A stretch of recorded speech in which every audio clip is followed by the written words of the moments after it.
Good morning, শুভ সকাল।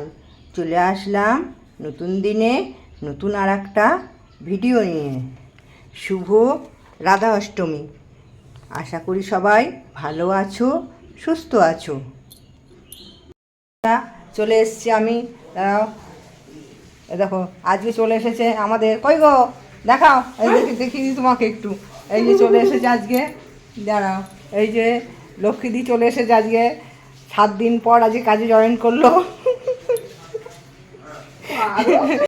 দেখো বন্ধুরা, হ্যাঁ, সব ফুল টুল তোলার পরে দেখছি গাছে একটা এরকম একটা, এটা তো কালারটা আসছে না, কিন্তু কালারটা এত সুন্দর না, খুব সুন্দর কালারটা।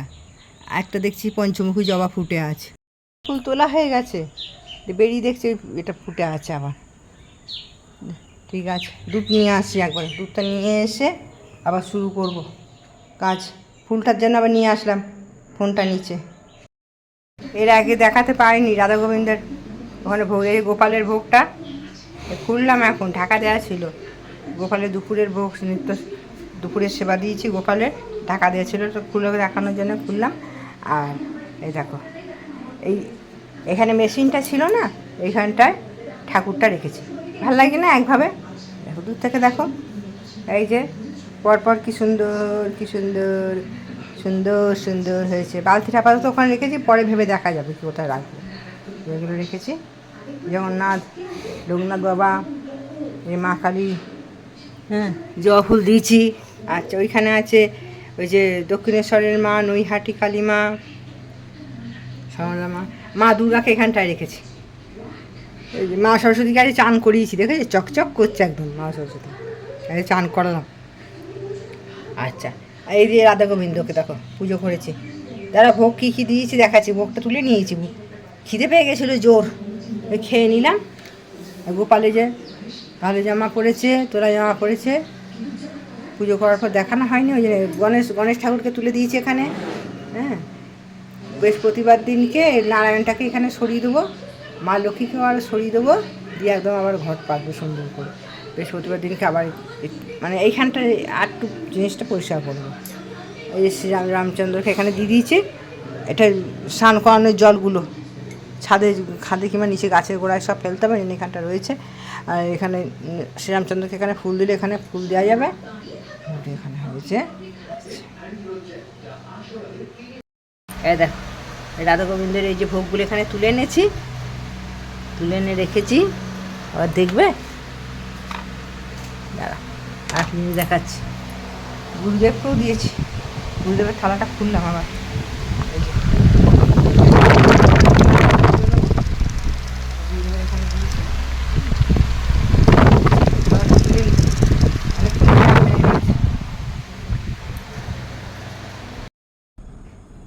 শুভ সন্ধ্যা।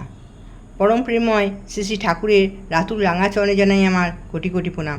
পরম আরাধ্যা জগৎ জননীর চরণে জানাই আমার কোটি কোটি প্রণাম। পরম পূজ্যপাদ বরদার চরণে জানাই আমার কোটি কোটি প্রণাম। পরম পূজ্যপাদ আচার্য দেবের চরণে জানাই আমার কোটি কোটি প্রণাম। ঠাকুর পরিবারের প্রতি প্রত্যেকের চরণে জানাই আমার কোটি কোটি প্রণাম।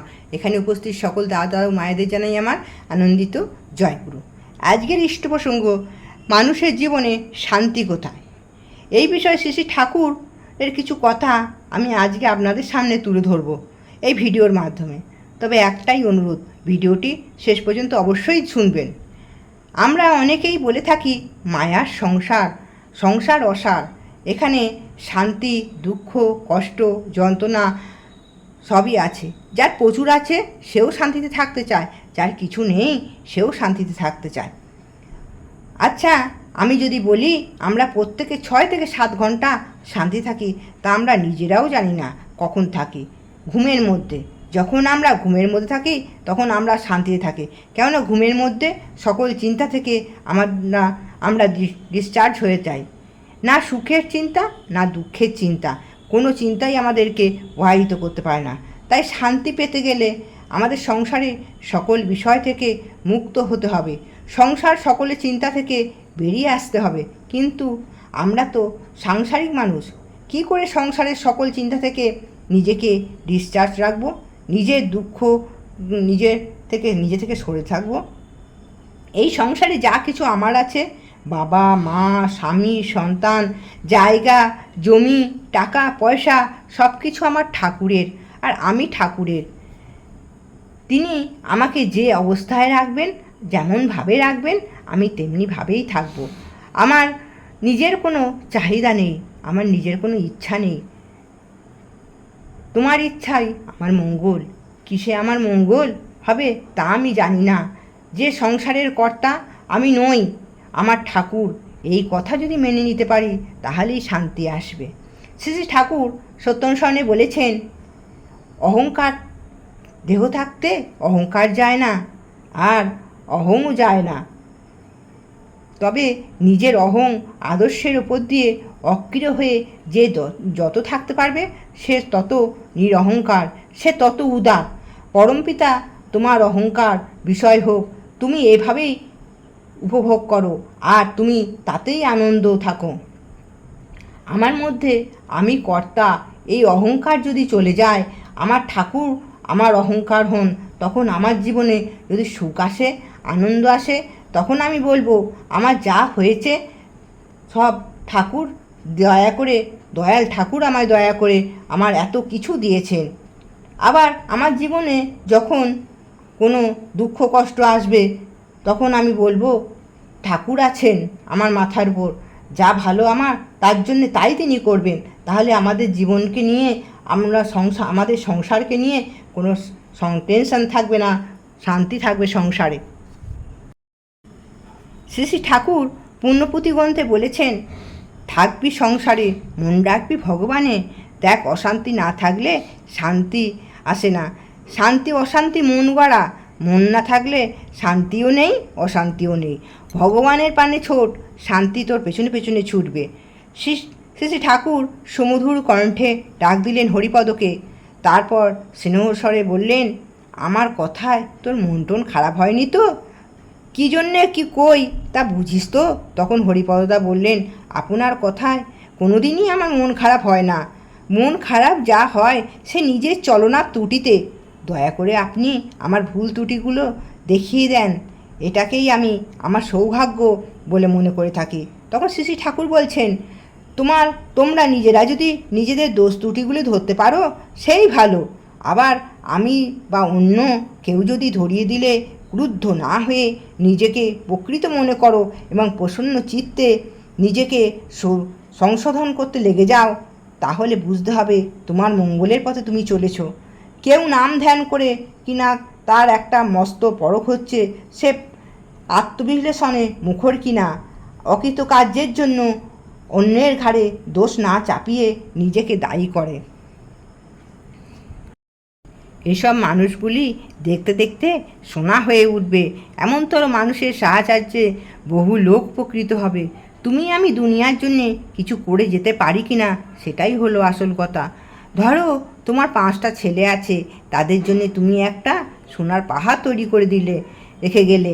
তাদের যদি চরিত্র না ঠিক থাকে, যোগ্যতা ঠিক না থাকে, তাহলে ওই সোনার পাহাড় শেষ হতে বেশি দিন লাগবে না। কিন্তু তাদের চরিত্র কর্মদক্ষতা যদি থাকে, তাহলে প্রলয় এসেও সেই পাহাড়কে নষ্ট করতে পারবে না। সেই জন্য আমি বলি, তোমাদের চরিত্র শ্রদ্ধাময় হোক, তাতে তোমাদের মঙ্গল হবে, দুনিয়ার মঙ্গল হবে। ছেলেবেলা থেকে আমার একটাই ব্যবসা, মানুষ চাওয়া। সেটা সাম্রাজ্যের বিনিময়ে হোক, আমি একটা মানুষকে ত্যাগ করতে পারবো না। একটা সাম্রাজ্যের বিনিময়ে আমি একটা মানুষকে ত্যাগ করতে পারবো না। আর একটা মানুষ তৈরি করতে গেলে যদি একটা সাম্রাজ্য শেষ করে ফেলতে হয়, তাতেও আমি কুণ্ঠিত হব না। মানুষের শরীর চিরস্থায়ী নয়, যদি ইচ্ছা করে সে বেশি দিন অনন্তকাল বেঁচে থাকবে, তা হয় না। তাই আমি থাকতে থাকতে দেখে যেতে চাই তোরা কতগুলো মানুষ হয়েছিস, এমন যারা প্রবৃত্তির কাছে কাবু হয় না, ধর্ম ইষ্ট খ্রিস্ট যাদের জন্য প্রাণের হার মাস। তাহলে জানবো মানুষের জীবন আমাদের সার্থক। তখন তোরাই পারবি দুনিয়াকে ঢেলে সাজিয়ে দিতে। তাই আমরা ঠাকুরের কথা মেনে, ঠাকুরের পথে চলে, ঠাকুরের নীতিবিধিগুলোকে মেনে ঠাকুরের যোগ্য মানুষ হয়ে উঠব। আর আমাদের দেখা দেখি সমাজে আরও 5টা মানুষকে গড়ে তোলার চেষ্টা করব, গড়ে উঠবেও। আমাদের দেখা দেখি। তাই ঠাকুরের পথে চলাটাই ঠিক। আর আমরা ঠাকুরের ওই অজাপা নাম করব সারাদিন, সারাদিন ঠাকুরের চিন্তা মাথায় নিয়ে চলবো। এই বলে আমার ইষ্ট প্রসঙ্গ আজকে এখানেই শেষ করলাম। সবাই সুস্থ থাকবেন, ভালো থাকবেন। জয় গুরু।